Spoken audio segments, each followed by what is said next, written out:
Great to be with you. Meteorologist Mike Prangley here. Hope you're having a wonderful Sunday afternoon. Now in the tropics, not so wonderful. We've been talking about this really since last week. It's official. We have Tropical Storm Idalia that has formed. Notice it's in the northwest Caribbean here. It's been spinning, meandering around there toward the Yucatan Peninsula. But the hurricane hunters have found some low-level circulation, a little better organization with some of those thunderstorms. Notice they're just wrapping around the center there. So we're seeing enough organization, and also the lower pressure now down to 996 millibars. And, you know, the lower the pressure, the more intense the storm. So you've got Idalia right now just meandering again east at 2 miles per hour. It's not going to make a move north into the Gulf of Mexico, likely until a Monday morning at the earliest. It's waiting on Franklin. That's going to be a Category 4 hurricane staying east of the United States with dangerous rip currents along the east coast. Once that starts to make a move out of the way, we're going to start to see Idalia make a move to the north. But again, that would be tomorrow. So we have some time to prepare and check the supply list, right? As we take a look at what's steering the system, the question is, we've got the tropical storm now. Where's it going? All right, so we've got low pressure in control, little upper level low toward Pensacola. That'll lift. The major player and the key to the system is to where it's moving is this big ridge of high pressure. So these ridges of high pressure tend to steer these tropical systems. Notice it's kind of blocking in south and central Florida for the most part from a storm coming our way. But what storms do is they ride up and around the periphery of these ridges. So unfortunately, not protecting areas like north central Florida, the North Gulf Coast. So the models are seeing that. We've got good agreement with most of the tracks heading up toward the Big Bend of Florida right here. Okay, and then over towards St. Mark's, the North Gulf Coast, Panama City. Some areas to watch as that storm rides to the north. Okay, so as we look at the most likely arrival of those tropical storm force winds, really the sustained tropical storm force winds, notice it's really making a beeline. It's staying west of Tampa and really up toward the North Gulf Coast. So that's the area we're watching. So for instance, Tampa, 29% chance of tropical storm force winds of 39 miles per hour sustained over a minute's time. But higher winds expected. Once you get to Crystal River, 33% chance of that tropical storm wind. Tallahassee, St. Mark's area. So notice we see the orange shading the red, kind of moving farther to the west by at least 100 miles to the west of Tampa. So we're going to continue to watch that because, again, every mile matters in these sort of situations. Now, hey, if you're getting those supplies, checking on batteries today, today's the day to do it. We do have some late day and early evening storms, though. Just keep that in mind. A couple frisky storms for areas of Pasco, Pinellas County. Lightning would be the main thing, along with some very heavy rain like we saw, maybe a quick inch of rain. Then we just kind of have a lull, very quiet evening out there.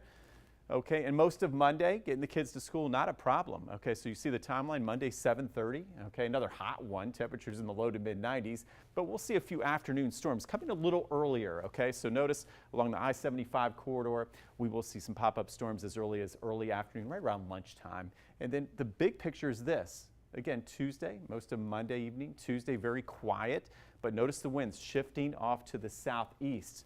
Yeah, they're feeling the effects of Idalia now that's going to be moving north along the Gulf Coast. So you notice we've got the banding of rain. These are the bands that you usually see with tropical systems, and they'll really start to fill in one band after another as we head into late day Tuesday into Tuesday evening. Also with these bands, of course, you have to always keep your guard up for severe weather and isolated tornadoes. So that's what our weather team will be working on, keeping you and your family safe.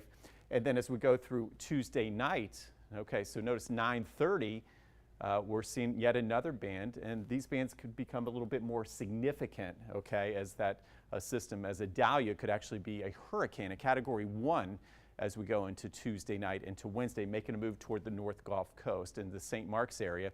In fact, as you can see on a Wednesday morning, 3:30 a.m., more banding of rain, and we're also going to be watching that storm surge along the coast. So things to keep in mind. My big three right now as it looks.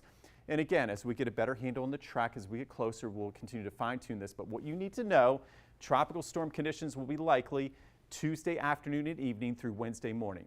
All right, we've got rainfall of 2 to 5 inches, heaviest rain along the coast. Okay, coastal areas of Manatee, Sarasota County, where they need the rain. So there's a little silver lining there. And then up toward areas, of course, Pinellas and Pasco County as well. Surge of 3 to 6 feet. This is the one we have to watch carefully. A lot of the modeling data showing 3-4 feet for many of us, but there could be some spots up to 6 feet, especially as you get closer to the nature coast. So we're going to continue to watch that line. Where's that 3 foot? Where's the 6 foot surge going to be, depending on the track? and the movement of this system. Winds, I don't think any surprise. I think we're still going to be in the tropical storm force category, 35 to 55 miles per hour, higher gusts in some of those bands I showed you with those isolated tornadoes. All right, and some of the tornadoes and severe weather could come through in the middle of the night. So again, we will be here around the clock for you just in case. We take a look at the big picture. All right, rainfall. I think this system will be known for its very heavy rainfall and then the problem with the storm surge we were talking about. But notice you can get a good idea of where that track will be as we head into the next few days. Again, possibly making landfall Wednesday along the North Gulf Coast and the Big Bend of Florida, as it looks like right now. But again, not set in stone, right? You know how these tropical systems can be. Another reason we just have to keep checking in. And of course, we'll keep you updated. As far as winds, okay, you can see our system in the Gulf, even showing a little bit of you can see the center of the system right here, well defined. We'll start to see the wind really kicking up late Wednesday, late Tuesday into Wednesday morning. There's 4 a.m. Wednesday morning. Wednesday at noon, there's some winds of 43 miles per hour, and then things will start to improve here at home, it looks like, during the afternoon Wednesday, with those higher winds really starting to kick up across northeast Florida and the first coast and up toward Jekyll Island. We'll start to improve by then. And then by Thursday and Friday, it's the calm after the storm. In fact, in the 7-day forecast, let's take a look. Today we've got the summer sizzler, late day storms, 96. Thing to point out here, okay, we have a couple days just to prepare. If you can prepare, we'll get through this. Okay, so here's today, quiet. Monday, 60% chance of a round of rain. That's early afternoon, but most of the day will be dry.